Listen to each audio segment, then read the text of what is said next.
Malaysia kasihan. Kata itu layak kita sematkan untuk negara jiran kita yaitu Malaysia, yang mana kita baru dapat kabar bahwasanya pemain mereka yang pemain keturunan yang katanya bakal dinaturalisasi yaitu Mas Dijel, tetapi gagal dinaturalisasi oleh FIFA karena ada dokumen atau ada kriteria ataupun ada syarat-syarat yang belum terpenuhi. Dan syarat yang paling utama adalah masalah garis keturunannya atau darahnya. Sebagaimana kita ketahui, untuk darah keturunan itu paling terakhir adalah kakek dan nenek, ya kan?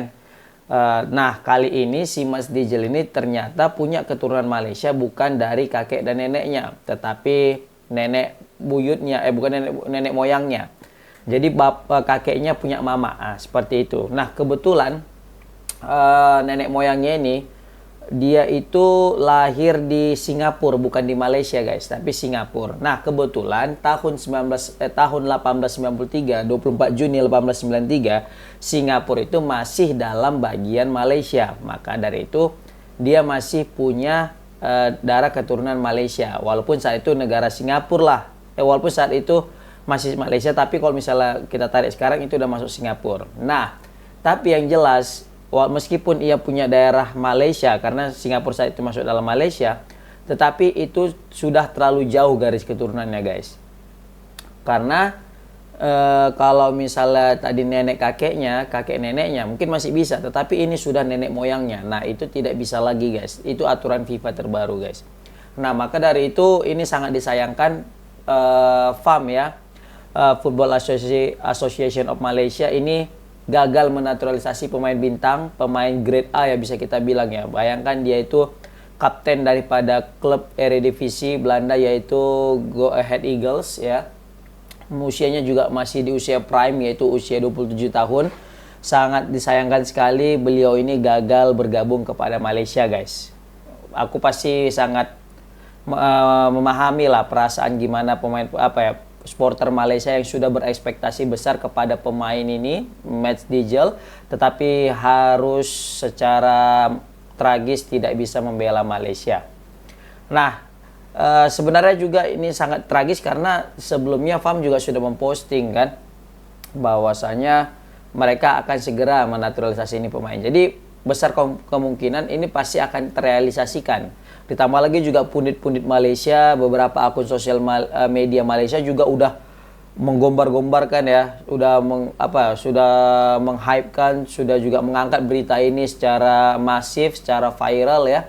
Dan kita juga sampai beritanya itu ke Indonesia bahwasanya Malaysia akan kedatangan pemain grade A seperti dengan Indonesia, yaitu pemain dari Belanda juga bermain di klub Eredivisie dan sebagai kaptennya. Nah, kita juga sempat merasa, wah ini hebat nih Malaysia, bakalan diperkuat pemain grade A kan gitu kan. Nyatanya itu semua tidak terjadi guys. Nyatanya semua itu harus pupus karena memang syarat-syarat yang ditetapkan oleh FIFA tidak bisa dipenuhi oleh FAM ataupun Malaysia guys. Nah, ini bisa kita bilang berita yang cukup menyakitkan bagi timnas Malaysia, tetapi berita yang cukup baik bagi timnas Indonesia kan gitu.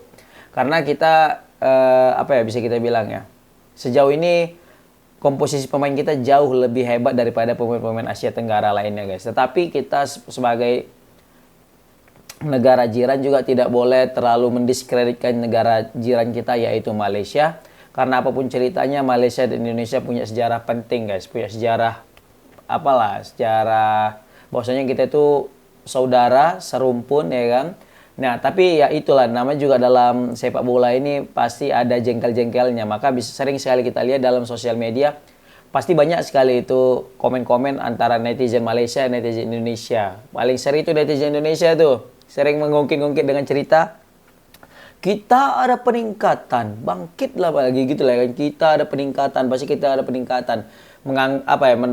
Melalui suara-suara atau mungkin voice-voice yang ada tentang kita dalam peningkatan itu guys. Sebenarnya itu ya canda-candaan juga, sama juga halnya dengan fans Malaysia sering sekali mencanda-candai tentang timnas Indonesia. Memang kalau negara Indonesia dan Malaysia ini ada plus minusnya ya dalam sepak bola. Kalau Indonesia hebat di dalam timnasnya, tetapi sangat bobrok di dalam klub dan liganya. Berbanding terbalik dengan Malaysia. Memang kalau dari segi timnasnya Malaysia tidak sehebat daripada timnas Indonesia. Tetapi untuk masalah liga, mesti aku akui klub daripada Liga Malaysia itu jauh lebih hebat dan lebih profesional ketimbang Liga Indonesia, guys. Nah, maka dari itu tidak bolehlah kita untuk saling menjatuhkan antar sesama.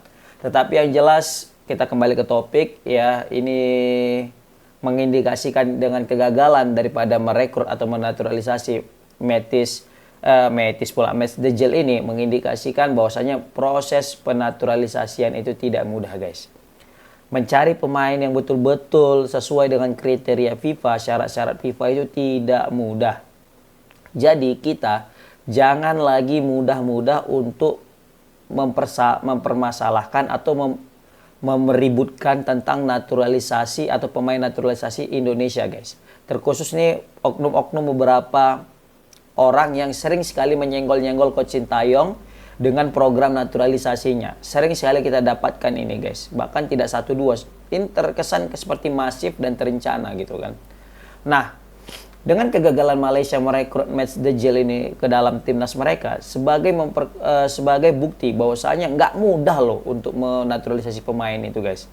Nggak mudah untuk mencari pemain terus dia mau. Nah, ini kita udah bisa dapat pemain dan dia mau dan prosesnya juga lancar dan tidak ada masalah di FIFA. Malaysia pemain udah mau, timnas juga udah mau, terus juga udah cocok gitu kan. Tetapi syaratnya nggak bisa. Nah, ini kan jadi polemik tersendiri. Nah, maka dari itu sekali lagi aku bilang, kita kalau misalnya melihat ada proses naturalisasi di timnas Indonesia, mari kita dukung, bukan kita jatuhkan, bukan kita kritisi, guys. Karena selagi untuk membela tanah air Indonesia, melambang Garuda di dada, semua itu sama, tidak ada lagi lokal dan naturalisasi, guys. Jadi jadi jangan sering-sering lah mempermasalahkan masalah naturalisasi. Nah, teringat perihal naturalisasi, aku juga mesti apresiasi kepada apa bisa kita bilang ya, orang Indonesia yang sudah berjuang untuk mencari pemain-pemain yang memiliki darah keturunan Indonesia, guys, atau scoutingnya Indonesia ya. Mungkin ini yang tidak dimiliki oleh Malaysia, yang mana Indonesia itu memang ada membentuk tim yang khusus untuk mencari pemain-pemain yang berdarah Indonesia atau mempunyai keturunan Indonesia, sehingga ketika sudah mendapatkan target langsung di-approach, didekati, kemudian ditawari, kemudian jalin kerjasama, jalin juga semacam kesepakatan, cocok, dan akhirnya membela Indonesia, kan gitu. Nah, ini mungkin yang tidak dimiliki oleh Federasi Malaysia, sepak bola Malaysia. Mungkin ada, tetapi mungkin belum maksimal seperti layaknya timnas Indonesia. Sebenarnya timnas Indonesia juga ada ya, tidak bisa kita bilang sepenuhnya oleh tim scouting yang menemukannya. Bahkan ada kayak Bang Yusa ya, Bang Yusa itu dia sering malah menemukan pemain-pemain Belanda itu berkat konten YouTube-nya. Jadi dia itu sering sekali mewawancarai pemain-pemain keturunan melalui akun YouTube-nya ketika itu masa Covid ya saat itu. Dan pemain-pemain keturunan Indonesia itu sekarang ini malah hampir seluruhnya itu merapat ke timnas Indonesia, guys. Dan kita juga tahu dia punya keturunan daripada Indonesia itu berkat daripada Bang Yusa itu sendiri.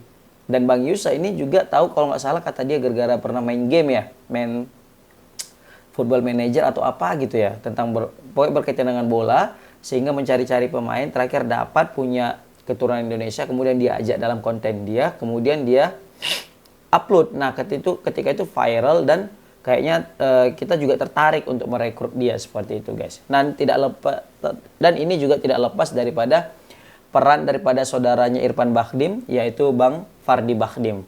Bang Fardy Bahdim ini betul-betul menjadi jembatan antara timnas Indonesia dengan para pemain diaspora, para pemain yang punya keturunan Indonesia, guys.